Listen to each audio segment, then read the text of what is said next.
Hello. See, this is the second intro already. Hello. You said there was only one. You started doing rippling pond effects. Hello. Welcome to the Honest Wargamer. I'm your host, Rob. One of your hosts for the Age of Sigmar Monday show. I'm joined by Mr. Darth Fungoid, Nathan Prescott. Hello. Hello, precious. Hello, precious. And we're joined by the not anywhere near as creepy, Dan Unsupervised. Hello, Dan. Oh, I can be just as creepy. Oh, yeah. Oh, God. All right, let's turn the stream off. That's how I feel. Let's do that. Hello, everyone, today. So if you are watching the show, we are joined by the Twitch chat So live. it's finished already. No, we haven't. I said, no. I said if we've joined You us just for the turned show. it off. Nothing's turned off. You said you were turning it off. No. Oh, okay. I said if you've just joined us already, we are going to be covering the reveals from Adepticon and talking about them is what I said, or was going to say. If that's cool with you. Then you said you're going to turn the stream off. I and did you not turned it say... off. That's what we're going to be doing today, chat, if everyone is comfortable and happy with that. We are powered by the Twitch chat, and James is not here today because James got himself a new puppy. Oh, so cute. Yeah. So cuddly. That's pretty cute. Did you see it? Yeah, I saw the picture. It was very, very lekker. Very, very There cute. is nothing better than a cute dog. Literally nothing, right? No, nothing. Nothing. All right, Nothing. great. Yeah, so he got a cute little puppy. So James isn't here today, which is fine. I think he's still reeling from the corn book maybe being okay, and he's unhappy about it.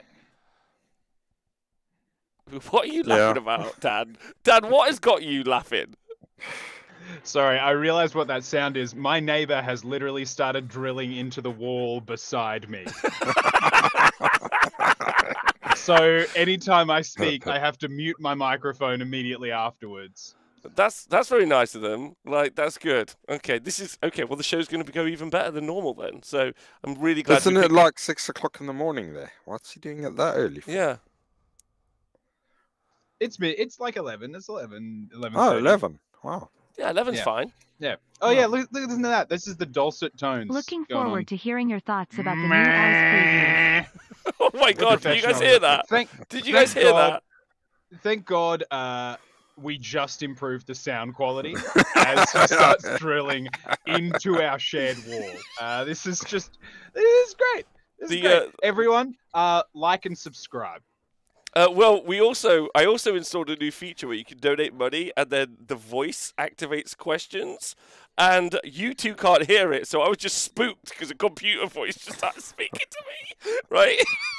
What did it say? What did it say? It said, looking forward to hearing your thoughts about the new AOS previews from the lovely Combat Phase podcast, right? And everyone in the chat's like, oh, looking forward to that. Not. So it's like the TikToks. Yeah, that was weird. But now it's there, so that's what we've got. All right, listen.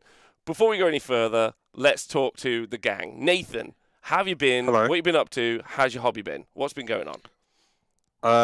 I'm good. Yeah, all good. I've been super busy with non-hobby stuff, so I've not done a lot of hobby. I lent my models to somebody, but they didn't take them to a tournament. Does that count? You lent models to someone who was going to take them to a tournament but didn't? Yeah. That's about the most hobby I've done this week. Okay. You better had a busy week with work? Yeah. Work and other things. Looking like an absolute fucking murderer is what you've been looking like. All right, good. Nate okay. looks like he either just killed someone or he's about to enter like a Creed Rocky boxing match. Yeah, it's I'm in.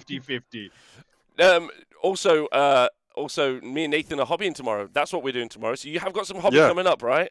I've planned hobby ahead.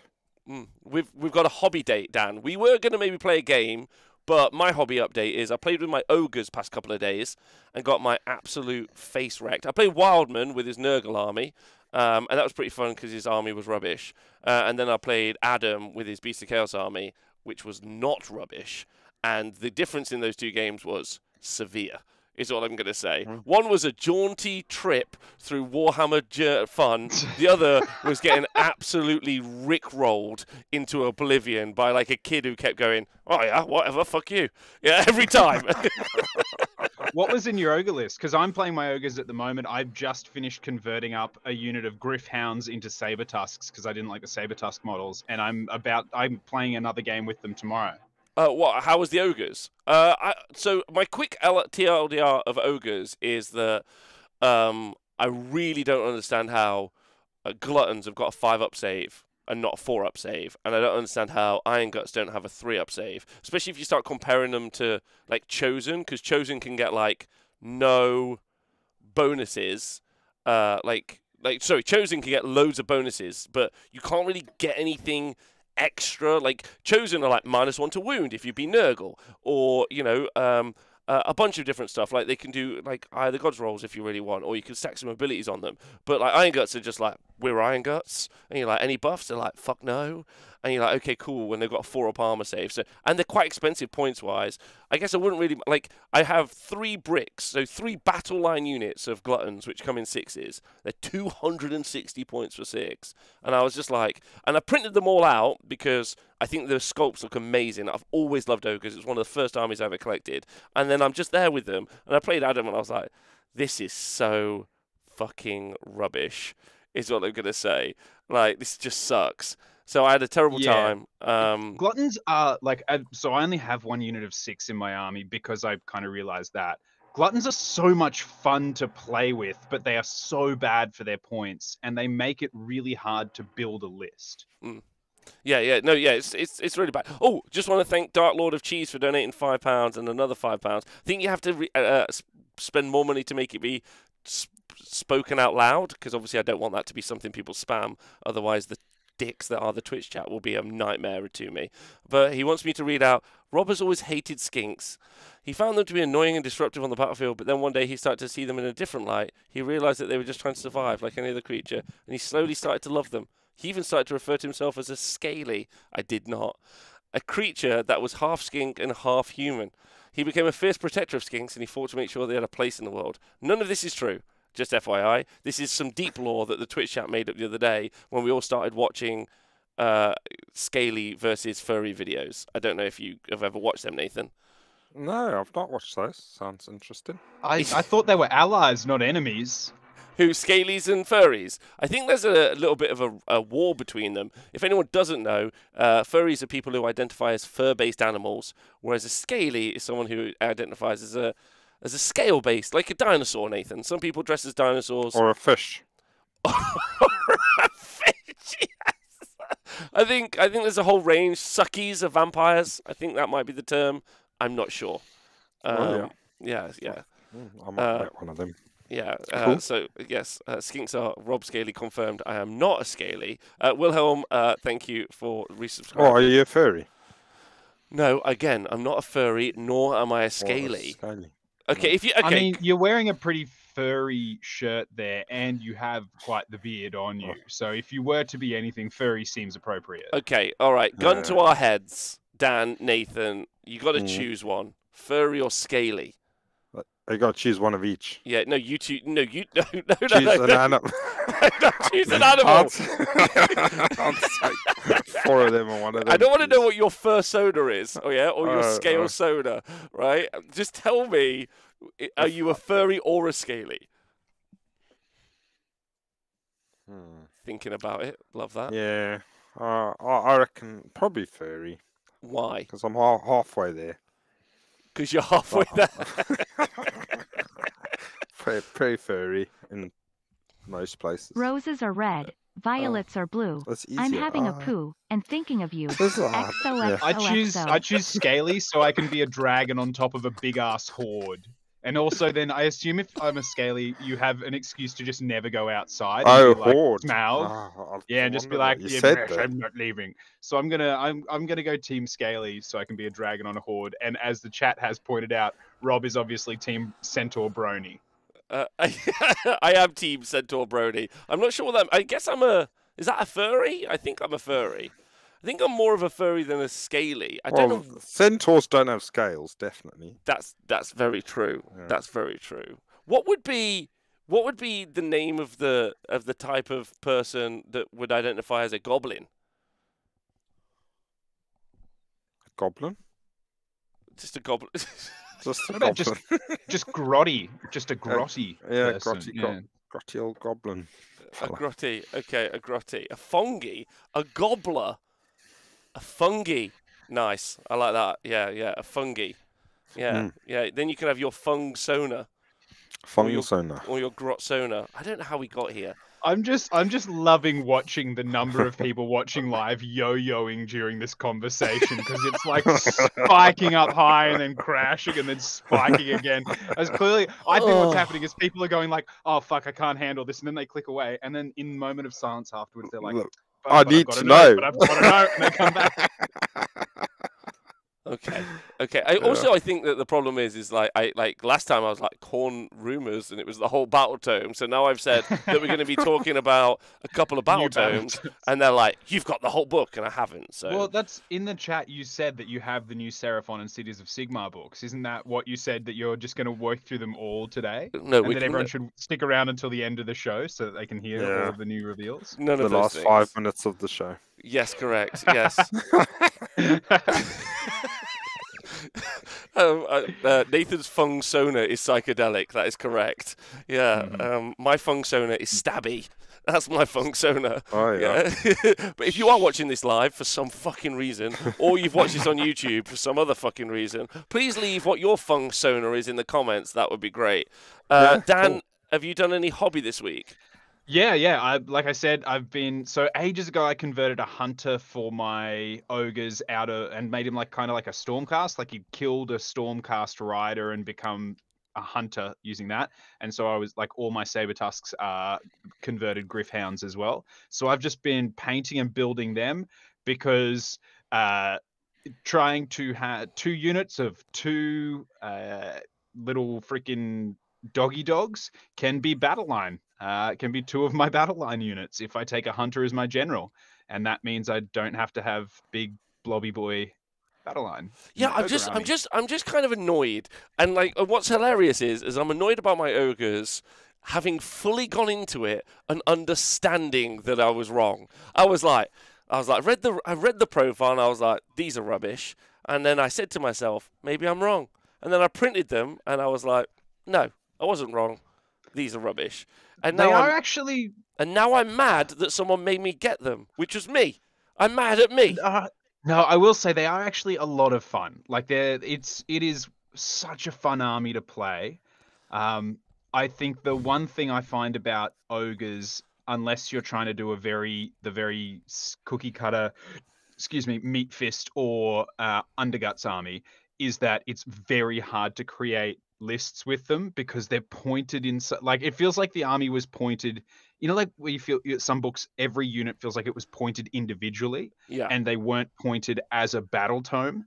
That's what it feels like, because you've got things that you're like, why would you point this way, because then it perfectly stops you from doing anything like this.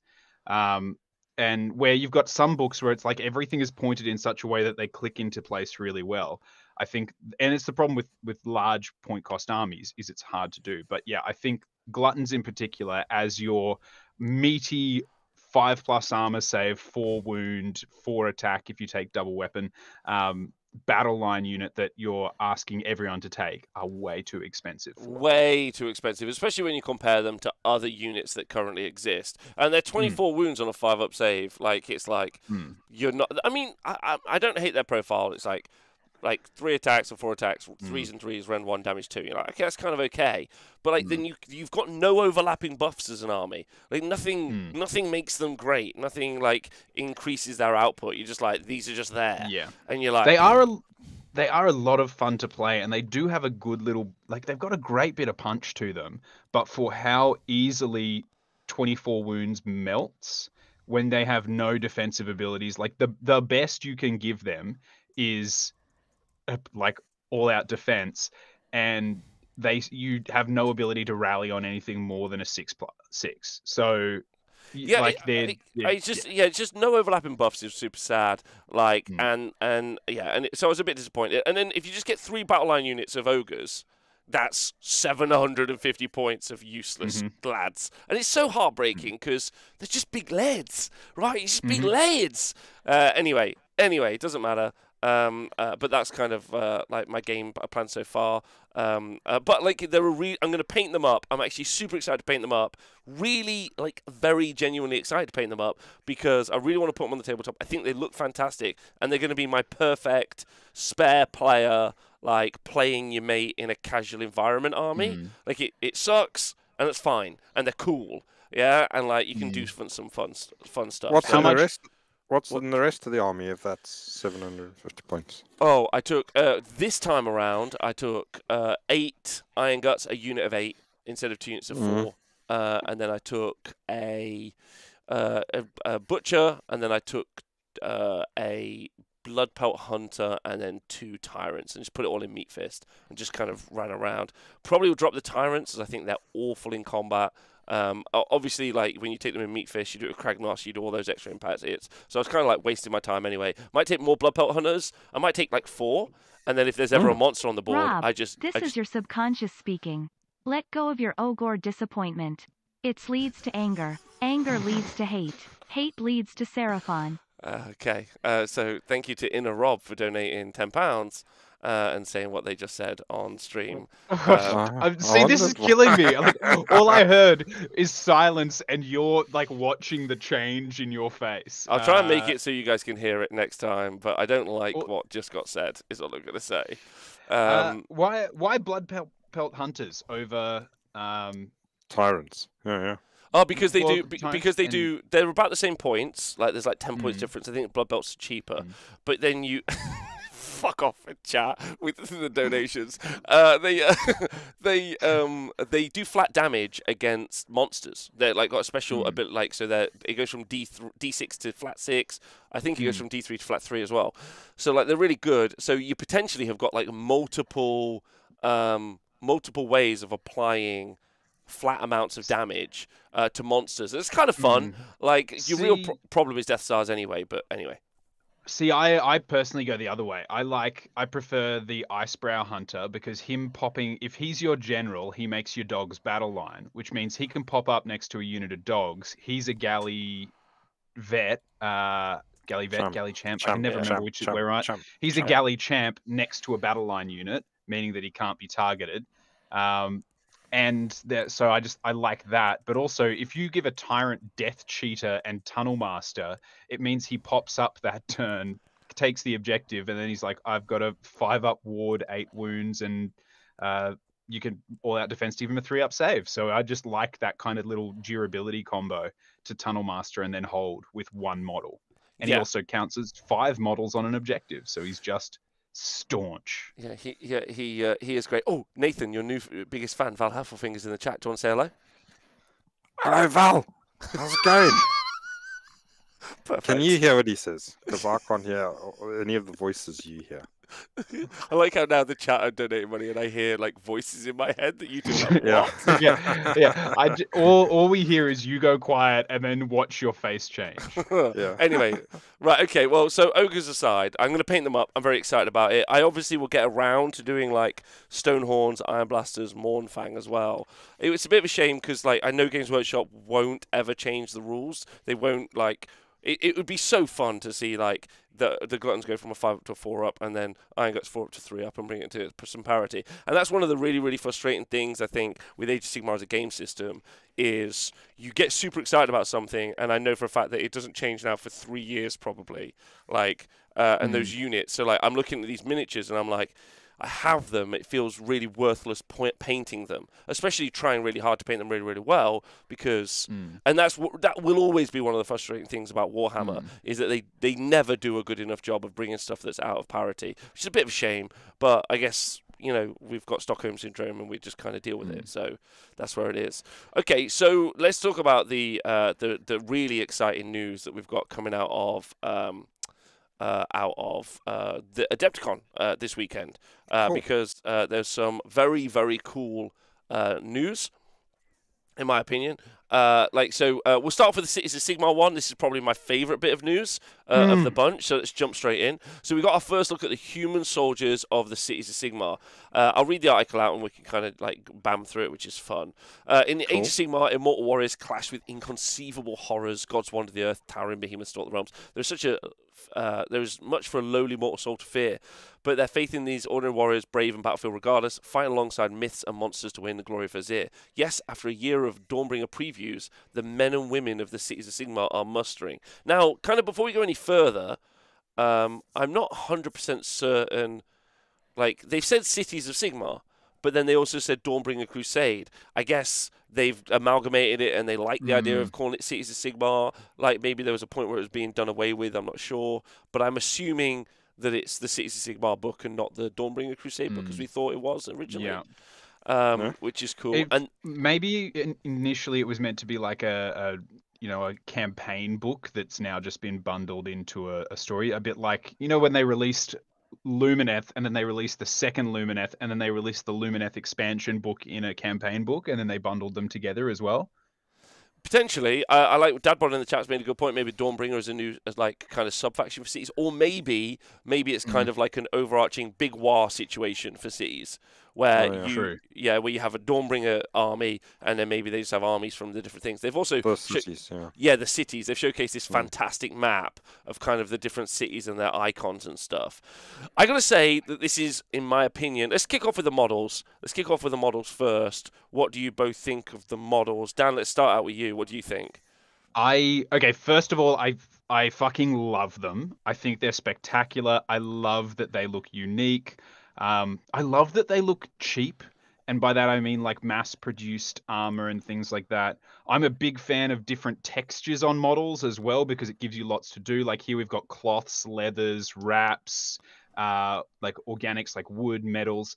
My one concern, and I know I've said this a few times, they have so much detail. They are so heavily designed. They look like they're on 25mm bases, which makes me think you're going to want so many of these, and painting up 20 to 60 of these is going to take a long time because of how much detail on your base level infantry that probably die very, very easily. That's my only concern, but in general, I think they're fantastic. I love the shield design. I think the shield design is rad. I think they look really unique. Just normal men. And I think for the first time, men. it feels like the design, sorry, I'm still going, but I really have loved these models. I think the design of them looks unique to just old Earth stuff. They look like their own fantasy world. Yes, I think that's a really, really great point. Thank you, Scrivo, for donating £10 to say that these look like just men, normal men. Just innocent men. Yeah.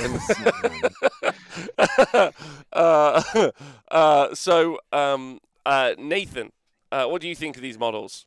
Yeah, I'm a fan of them as well. They're just good. The hats are great. They're not Lumineth hats. They're fucking great hats. They are. They've got some real like pie pot feature to them, right? Yeah. They got character. I mean, if that's just 3 average dudes out of their army, it bodes well. They must have a big selection of just fancy dudes that don't look fancy. Well, there's a great question in the chat as well. Could you, for the podcast listeners, we're looking at the 3 new miniatures. Could you, from left to right, looking at the article on Warhammer Community, could you tell me which hat is your favorite of the 3 hats?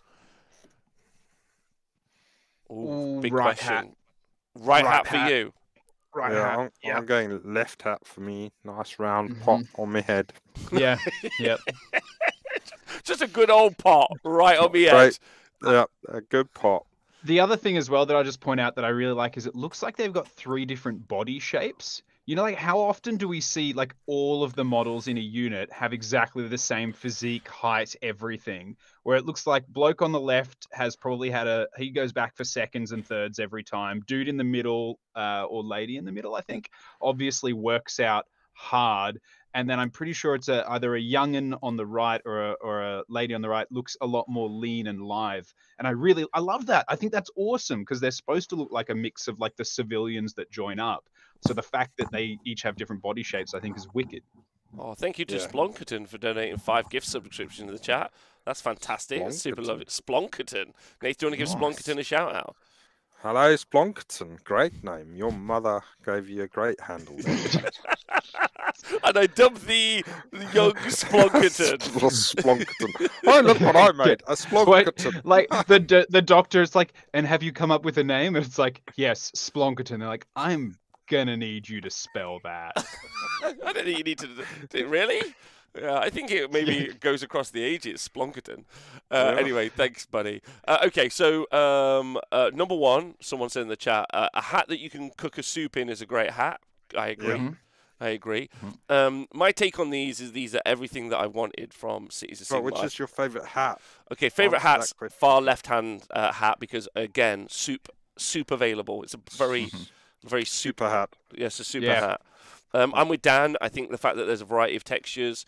I actually am super happy about this. I think this is far more engaging than what we did have before in Free Guild Guard. These look like these are very perfect. I wish ultimately we'd have got these in Age of Sigmar, like the first year of Age of Sigmar.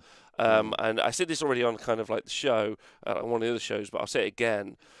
I would love this to be the lead faction now for Age of Sigmar. I'd like them to kick Stormcast. Stormcast can be in their role almost mythical in their role. Almost the Stormcast appear in they're mythical in their appearance on in the story. Whereas these look absolutely what I want from a fantasy-based game.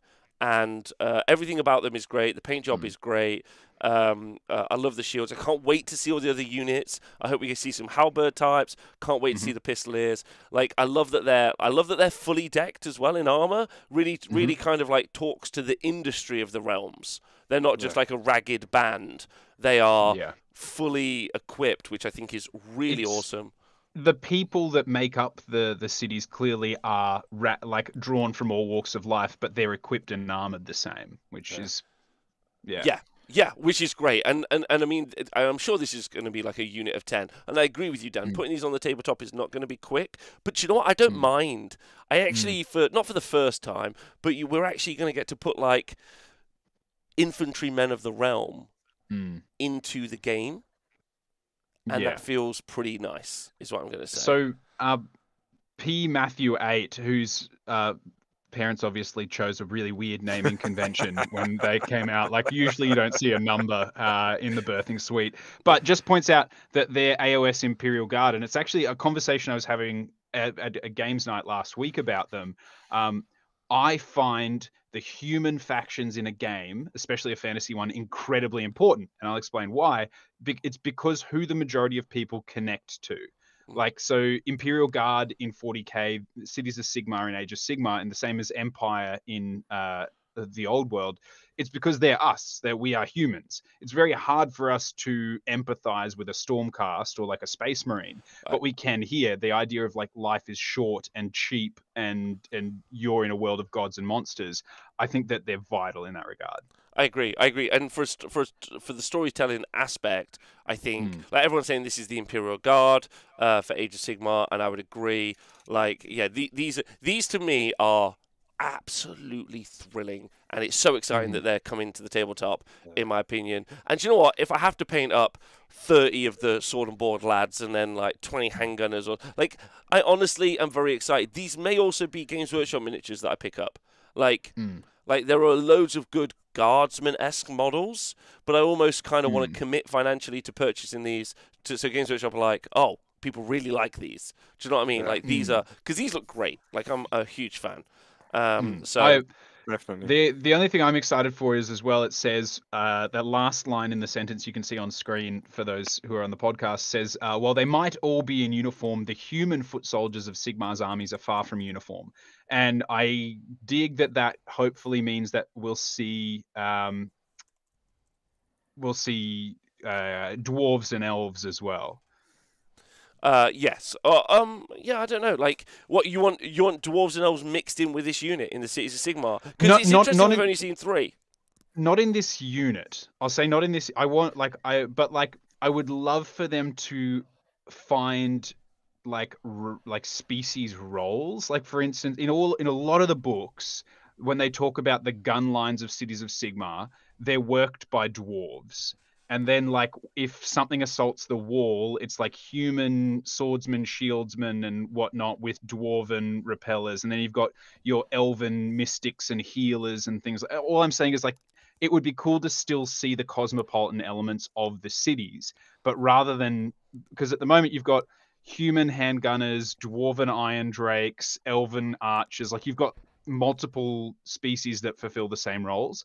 I wouldn't mind them to reduce that and be like, these guys do these roles.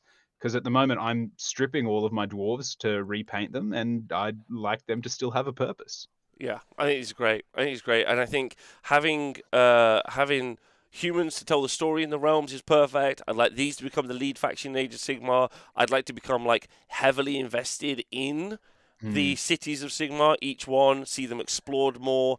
I would really like them to have like a very... I think they actually did quite well with how wildly different the rules are. I don't know, this is kind of an odd one. I feel like from a game perspective, when a unit, when a sub-faction is very, very powerful, or... often when we talk about Tzeentch in 2nd edition, we talked about Change Host, which was none of the sub-factions. It was just a War Scroll battalion. But we kind of all understood Change Host because it was so powerful in the game. Maybe us as a community of gamers need something to be strong or recognizably different for us to kind of understand, like, to make it a little bit more visceral in our minds, if that makes sense. Like, the Storm Hosts seem... pretty, like, I know it's hammers, right? 6 award, right? I can kind of know that a little bit more. Where, like, does that make sense? I feel like the Cities of Sigmar previously, they did a good job, and I kind of understood the difference because the rules were so strong but also diverse. And I hope that they keep that and maybe add on to that. Maybe have special city-based units that only apply to one city.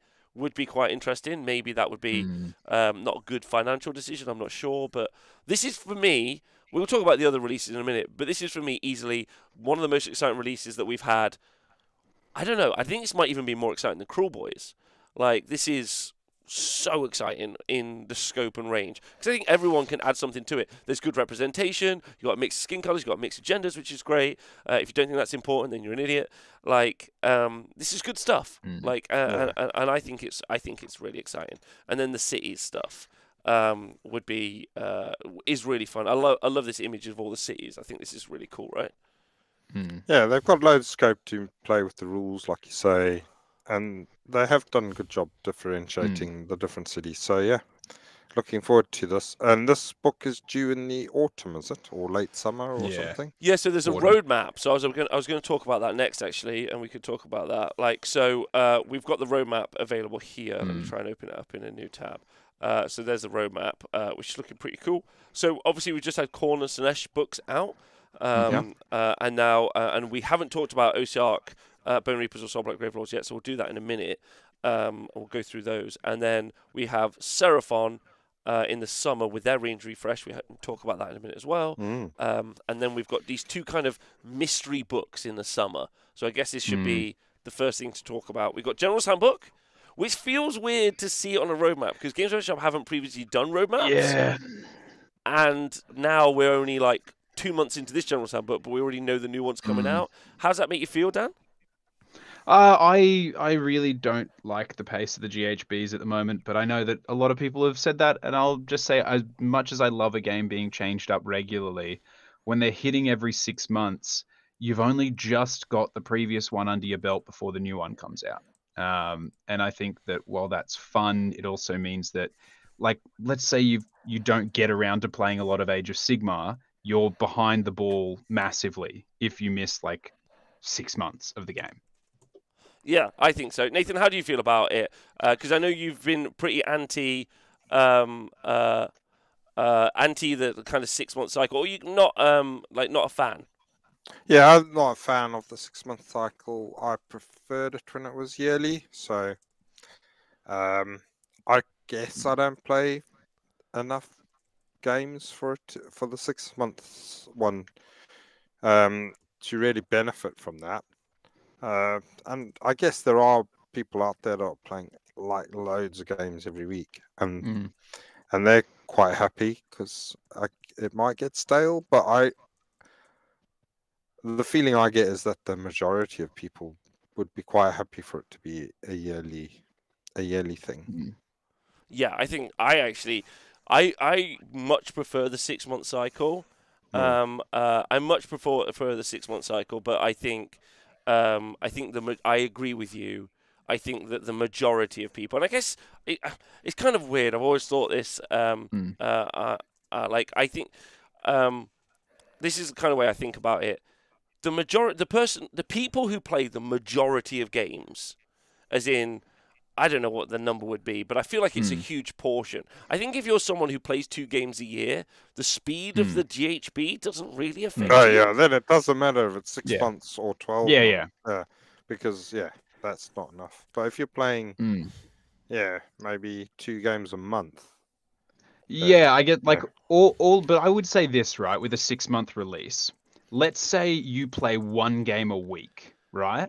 Let's say you're a game a week kind of person. That's 26 games, a General's Handbook. Now, in that time, you go to 2 events, which I think is pretty standard for people who like game regularly and go to events. So that's -2 because that's your 2 games off. So you're at 24 games plus 10, right? So you play 34 games of General's Handbook.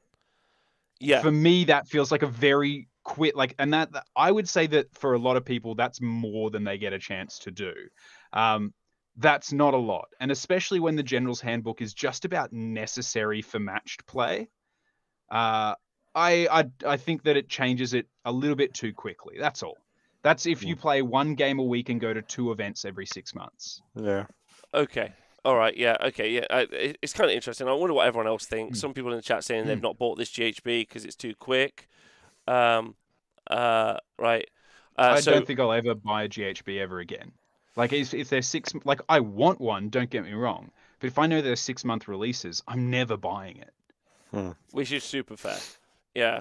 Which is super fair. They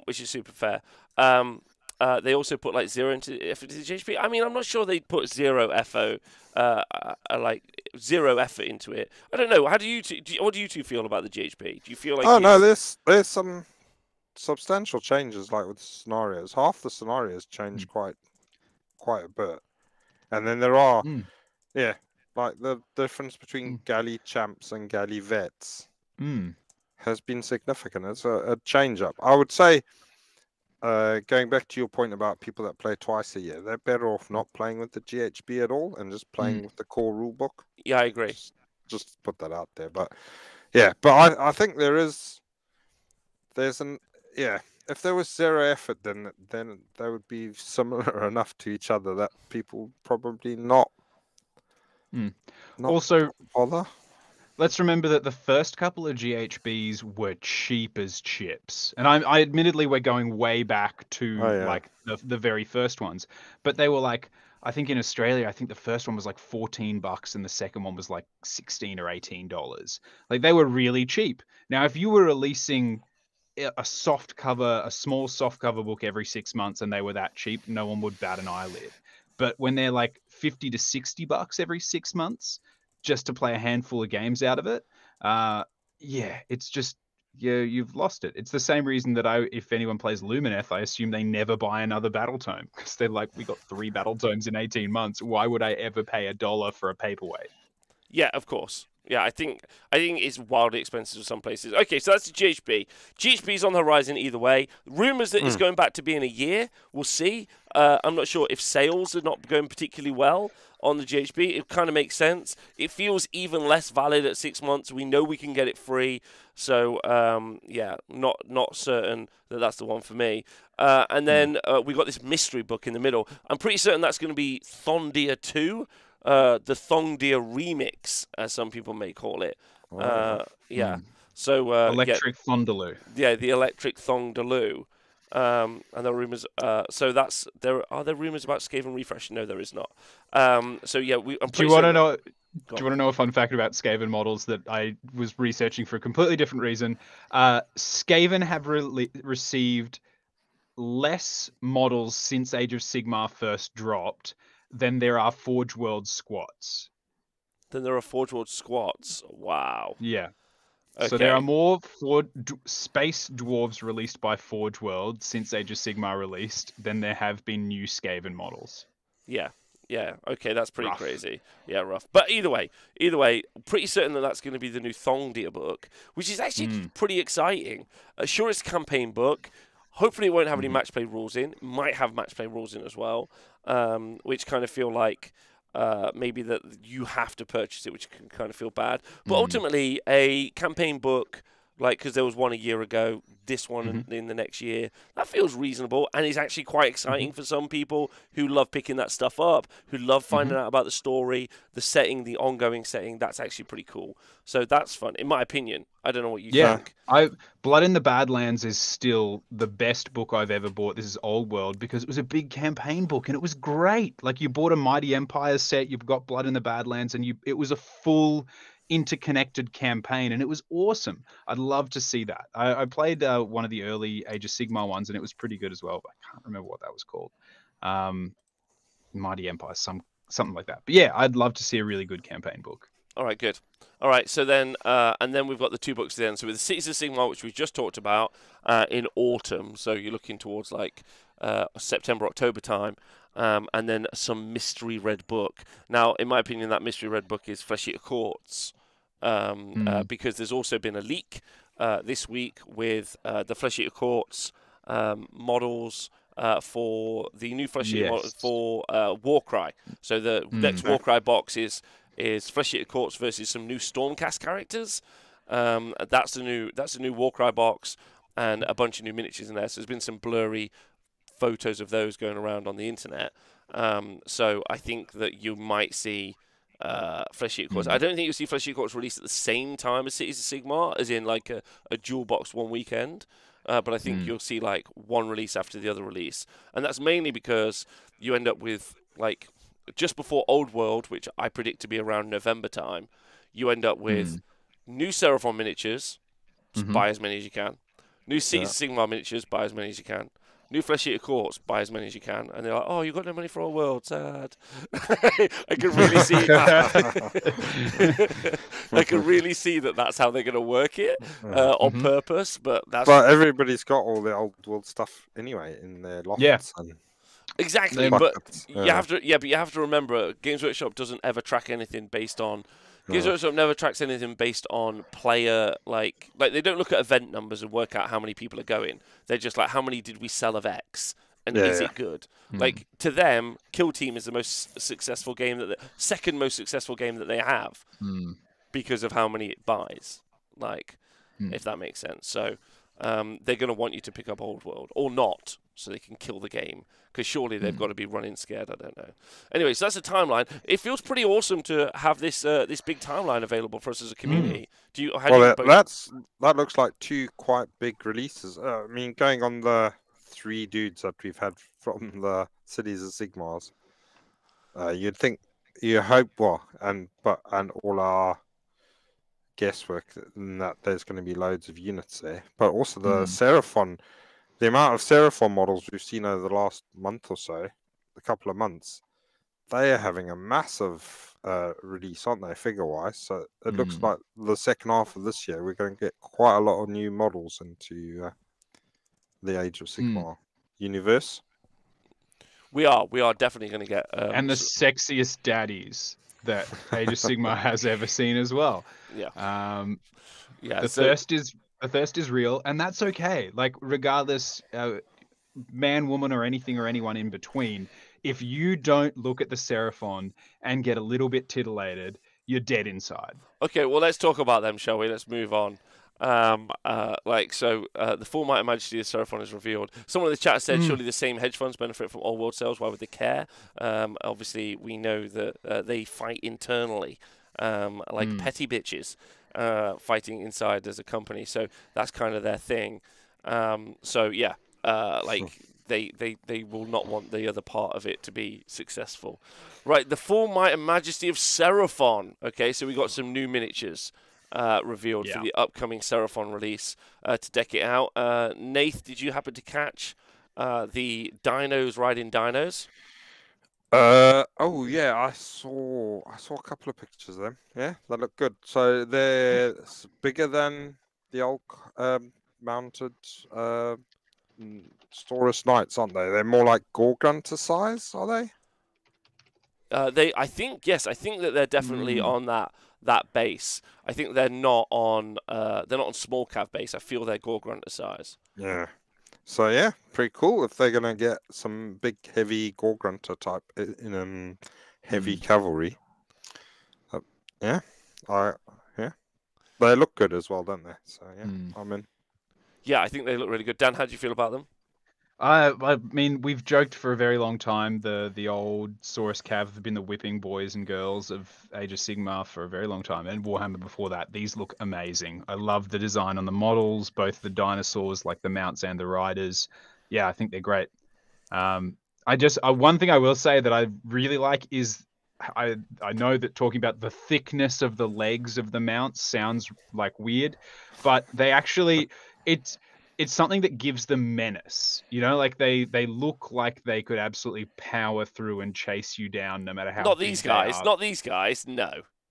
Yeah, not like the, those things. They not look the like face raptors. on these guys. No. These guys look like happy little cuties.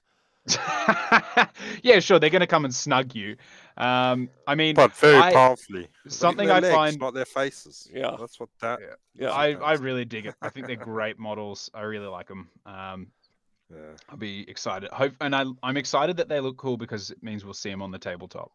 I don't think these look decent, is what I'm going to say. No, sorry. The face, I'll be more specific. I don't think the faces on the dinos look great, but I think everything else looks fantastic. I like the move towards modern tail design, like feathers and stuff, and incorporating that. I think that's good.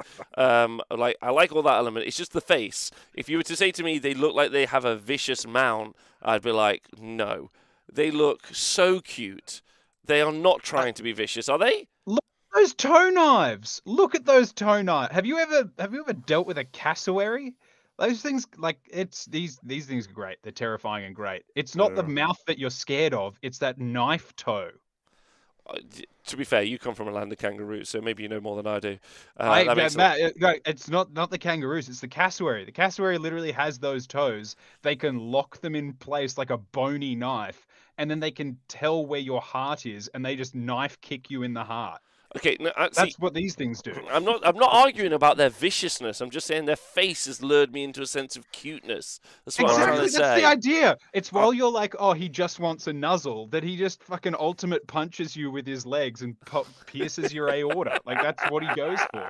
I bet them cassowaries haven't got very vicious looking faces. They probably look like weird chickens. They look kind of like a beautiful peacock had sex with a turkey, and then they will hunt you down. And the thing that's terrifying is they're faster than you. They're faster than you. It's terrifying. No, I do not like that. Think that they're chat. I don't think that they're cute because I'm a scaly.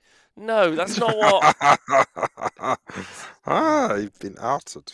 Okay, all right. Nice. Okay, so I think they look fantastic, I'm just going to say, but mainly because I'm a huge fan of the new Saurus. I think they look great. Then we've gone and got ourselves a new Scarvet fella. So Scarvet on Agrodon. Now, this does look a little bit like better, in my opinion, as a mount. And he looks fantastic. Or it looks fantastic. So what do you think? What do you think? Yeah, he's a proper beast, isn't he? Mm-hmm. Yeah, he looks like he means his business, and his business is chopping you up. I like that they're still going for this because, like, you had the previous, like, cold one or old one. Sorry, you had the Scarvet that was all white. That was with the mace and the shield. I forget what his overall name was. Yeah. And then he was kind of good for a little while in one of the earlier editions of Age of Sigmar too. So you saw him a little bit there. Yeah, what was his name? Yeah, the Sunblood is what his name was in Gorok. Yes, Gorok. He was cool. Gorok. He never really had the glow up he deserved. And back in Old World days, the Scarvet on Carnosaur was like a legit unit. Like, he was good. So it would be really fun. But, like, I was trying to think, like, if they made him like the Slap King for, like, for the Achillean King for Idneth, that would be awesome. Right? That would be really awesome. but I doubt that he'll end up being that fighty, which is a shame because they don't tend to make these characters that fighty. No, probably more tanky, but yeah, hopefully he'll get in there and do some damage. Yeah, I really hope he gets. I really hope he's very effective. So I think it's a great miniature. Obviously, fantastic. Lots of like nice scale and stuff. So it'll dry brush really well. But there's enough, I guess, negative space if you're one of those people who wants to do negative space painting. And then we've got just in their underpants, ready to smash. We've got the 2 different types of Croxigore. So we've got these Croxigore, big glow up for Croxigore. Chat, let me know what you think of the Croxigore. Dan, do you want to kick us off what you feel about the Croxy? I'm torn because I like them. However, I have kind of one major problem with them that I don't have as much with the Saurus, and that's that I think they're too human. Like, look at if you go across a couple of photos, the musculature on them, they look like scaly ogres.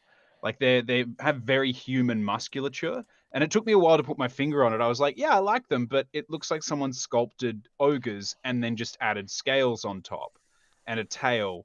Where I only know this because a very close friend is a 3D sculptor and modeler, and every time I go around to he specializes in lizards. So every time I go around to his house, he has all of these like lizard things and muscles and stuff all shown off so that he can sculpt better. And honestly, when I look at these, I'm like, oh, they just don't have it. Like if you look at a picture of a goanna, they're terrifying, but they're also kind of alien because they don't share our physique. I find these a little bit too human. That's my thing with them. Too human. That is interesting. So it's a humanoid figure covered in scales. Like if you go across a picture A or scaly, like 1 or 2 pictures, like look at like the arms of them. They're human musculature in the arms, and they don't look alien and threatening enough because of it. Like it makes you uncomfortable when they're. For me, like interesting. I haven't really thought about that. Now I can't stop seeing a man in a lizard suit. It's like looking in the mirror every Friday night. What? Okay, this is pretty interesting. I hadn't thought about that at all. All right, good.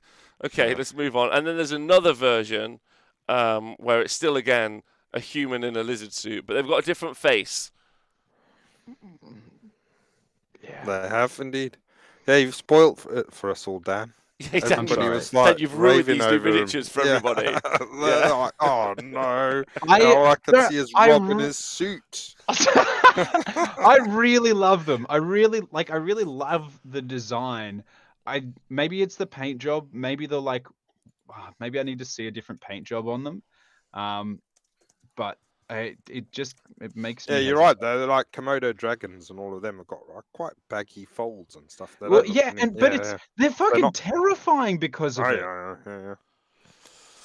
Oh well, that's them ruined. Never mind. I'm sorry. I feel so bad now. I wanted both of you two to tell me I was a fucking idiot and move on. I'm afraid I think that's all over. And then they've announced there's going to be a launch box. So it's 10 of the new Saurus, which. Now I'm wondering, are they humans in lizard suits? Then there are skinks on their little skink riders, and that's a dual kit. So I mean, what I really like about the Croxigore, I'm going to say this now, is I love that they're a dual kit. I love that there's like that they just bothered to just make that a dual kit, which is good. So 2 different weapon profiles, maybe 2 different full abilities and stuff. That's great. Yeah. And then the launch box is. The 10 Saurus, a Slan, the new Slan, and then some of the Skink Riders. So this is going to be an interesting, and I assume it's going to have the new book in it as well, and it'll be that kind of weird situation where, and we'll be in that weird situation where the book will be out, but it won't be on public sale. So the box will, based on every other time this has happened, the box will go on sale first with the book in. Only people with the box will have the book. And then you'll have to wait some amount of time for general release. And then based on what they've done previously, with Saves to Darkness, Seraphon won't be tournament legal until the book goes on public sale, which is kind of weird as a process. But that's how it works.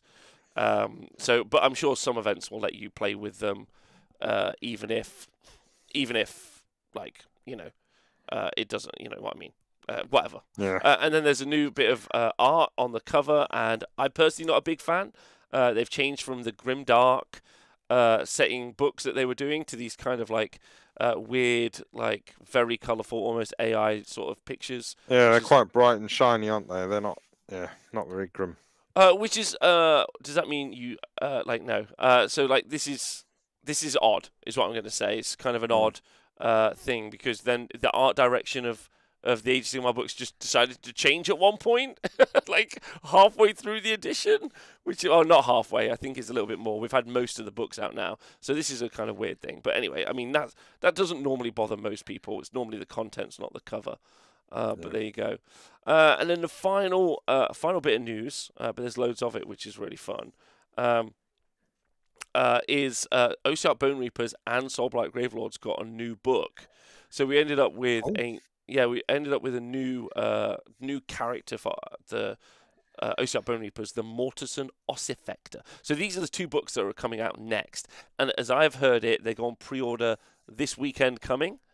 Oh, wow. That's super soon. Super soon. Mainly because, and I think Nathan's surprise is because obviously we've just had Khorne and Slanesh, we've just had KO, we've just had Beasts and Gits, right? So that probably feels quite quick. Yeah. That's loads there. Yeah, they've just ramped. Yeah, books are coming fast and furious, aren't they?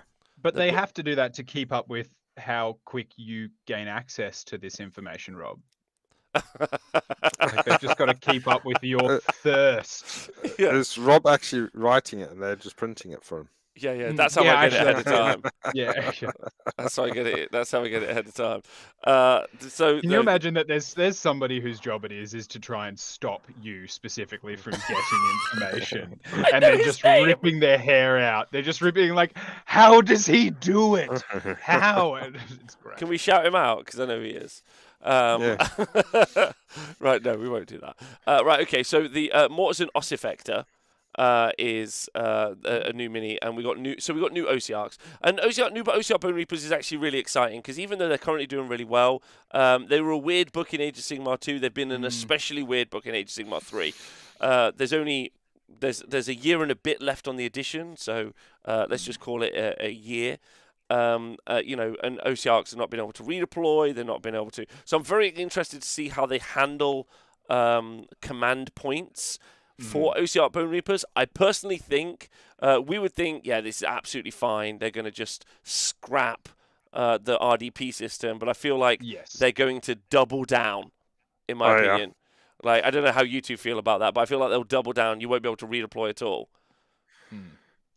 Or you'll only be able to redeploy. You can every phase. Your movement is only redeploys. Yeah.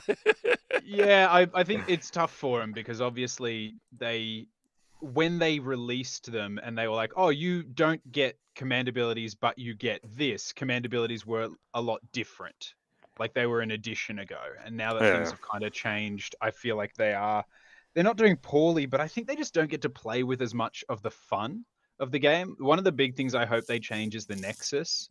I just find playing around that thing fucking miserable. It's so big. It's such a pain in the ass.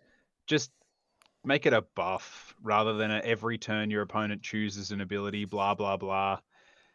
I don't know. I think I've got to be in my bonnet about faction terrain, because it's free. And you have some armies like Skaven where it's like +1 to cast and teleports. And you've got OBR that's like, here are a bunch of different effects and a gigantic bit of terrain that's going to dominate the board. And then you've got Ogres, which are like, it gives you a heal and a little bit of spell stuff, but you need to refill it by killing enemy models within it, but it has to deploy in your zone. Like, anyway, they're just not all created equal. And I would like theirs to be tamed down a little bit. Yeah. I think that's compared really to the Iron Jaws one, the Ogres one's not bad. Yeah, yeah, it's true. It's true. Okay, that's fair. I mean, again, it's one of my favorite armies that's available. It's got all of the things that you need: cavalry, infantry, a couple of monsters, a couple of magical heroes, some artillery. Like, it would be nice if we obviously would get some like shooting units as well, maybe like a skeleton archer. That won't happen. It will just be this one new character. The new one character looks cool, in my opinion. Doesn't look wildly different to the other characters, if I'm honest. Isn't there like in the same article? Don't like? Oh no, they don't in the same article. But I was like, there's already a magical dude shaping bones with glowy ectoplasm smoke. Well, that's any magic they learn in that. The bone shaper, place. the Mortison bone shaper, wasn't he? Like he does anyway. Bless him. They'll give him a different war scroll. Same model, different war scroll.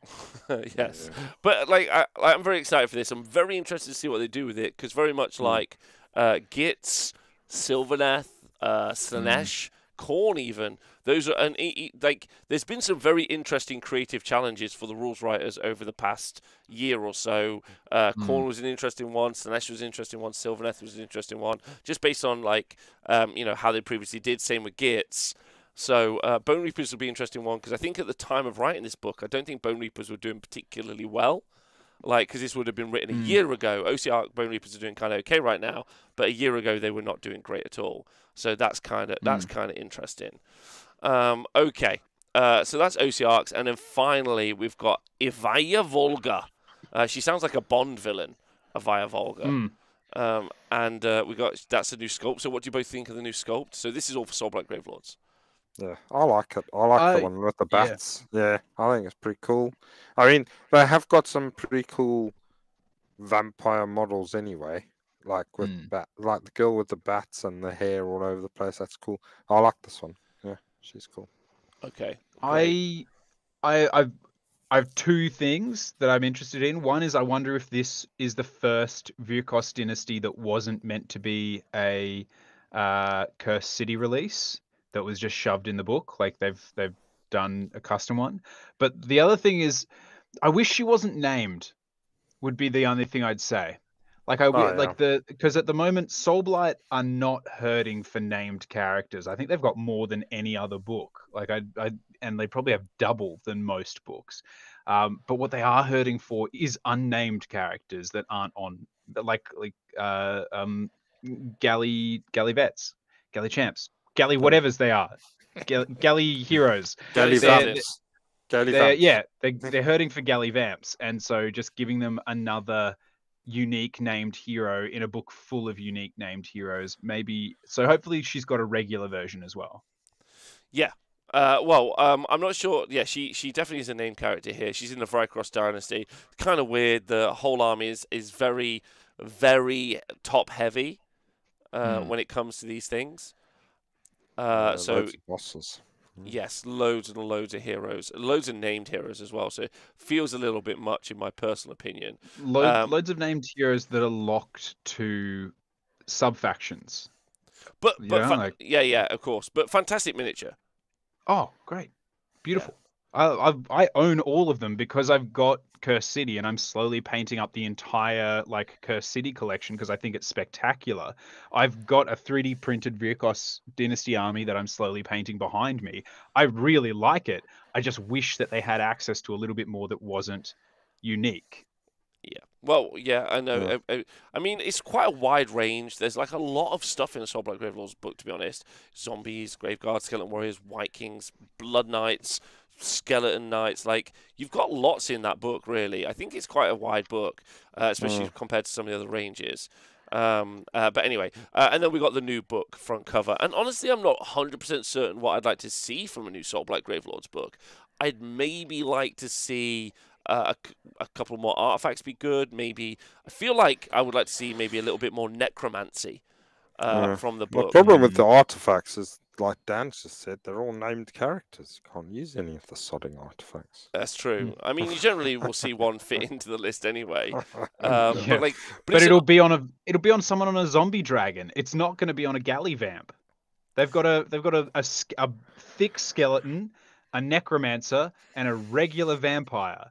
That's their 3 galleys. Yeah, it's also weird as well because while it's an army where you want to collect the zombies, the skeletons, the blood knights, also you kind of want vampires to absolutely dominate in combat. Like vampires when they're in 8th edition were these they were just awesome. literally they were the army and then everyone else was just there.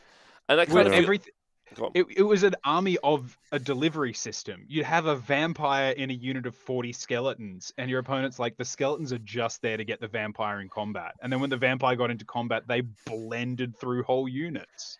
Yeah, and it would be good to see that again, but we don't really have vampire lords that currently do that. Like even Manfred is great, but not like, and he's on a dragon. So I think there'll be, I guess the comparisons would be like, I'd like to see like a Light of Altharian kind of Sigvald level vampire that does that level of damage. So it'll be interesting to see that.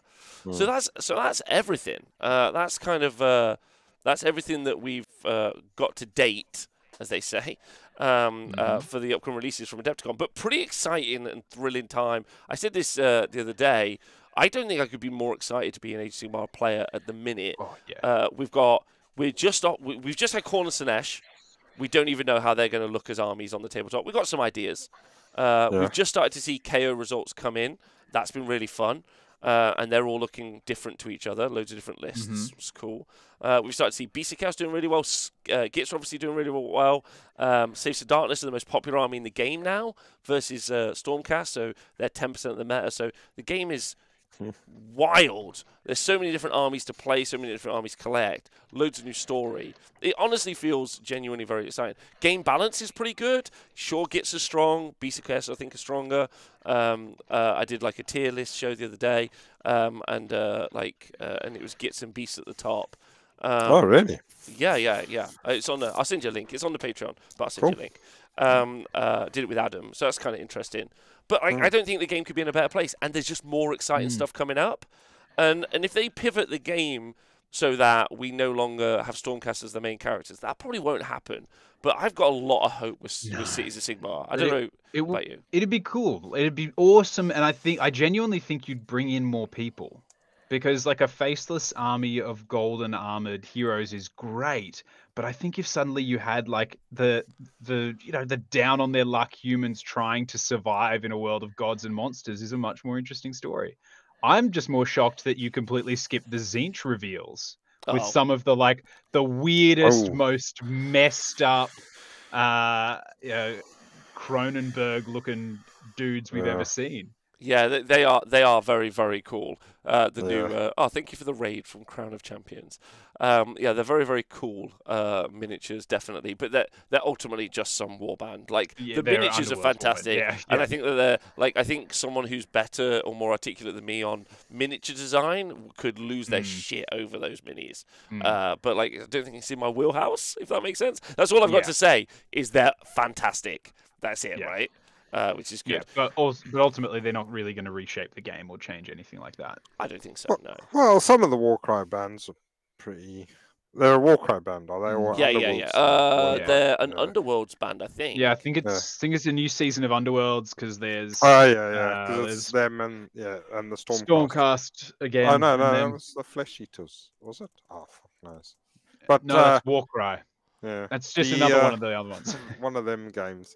No, but some of those bands are fairly telling in armies. That Grincrack and his lads quite popular in Gloomspike Gits armies, I think. Grincrack, Grincrack's in loads of different armies. But he's an Underworld warband, right? You see a lot of Rockmire Creed. You might end up with something like that with these ones. I mean, they do look great. That wizard sorcerer thing is mental with all the eyes and everything. But yeah, the whole band looks awesome. Yeah, that's excellent. Okay, well, pretty exciting times in Age of Sigmar. I hope you guys have enjoyed the show today. Nathan, you got any shout-outs for anyone? I'll shout out you scaly fella. I'll see you tomorrow. I will see you tomorrow. I'm probably gonna be painting up some ogres tomorrow when I see you. So that's the plan. Ogres. Dan, you got any shout-outs for today? Yeah, I'm gonna shout out my mate Darren and all of the disease points he's gonna put inside me tomorrow. Oh, lovely. All right, I love that. I'm going to shout out both Dan and Nathan, and also James with his new puppy, James and Meg. Shout out to those. Yeah, that's great. I want to thank... yeah, I want to thank the Twitch chat and everyone for watching live. It's been super lovely. Yeah, also shout out to Seymour Butts. I want to thank everyone for tuning in. Hope you've all enjoyed it. Don't forget, there's a stat show that we obviously recorded earlier. You can go watch that. There's a bunch of other shows on all the other channels. I think there's quite a lot of content for Age of Sigmar that we produce. So do go check it out. And if you get the opportunity, like, subscribe, comment, support Patreon, and those things would be great. I want to especially thank, right now, we just got a new Patreon. What's his name? Burrito Warlock. Thanks, buddy, for joining. That's a good warlock to be. Like, I'm Yeah. assuming that this is a D&D related warlock where the burrito is his patron. So, like, he gets his powers through some mystical burrito that's like, you shall possess the sour cream strength. Yeah. I'm no refried beans. Anyway, you guys are perfect. Thanks for tuning in. See you guys soon. Look after yourselves.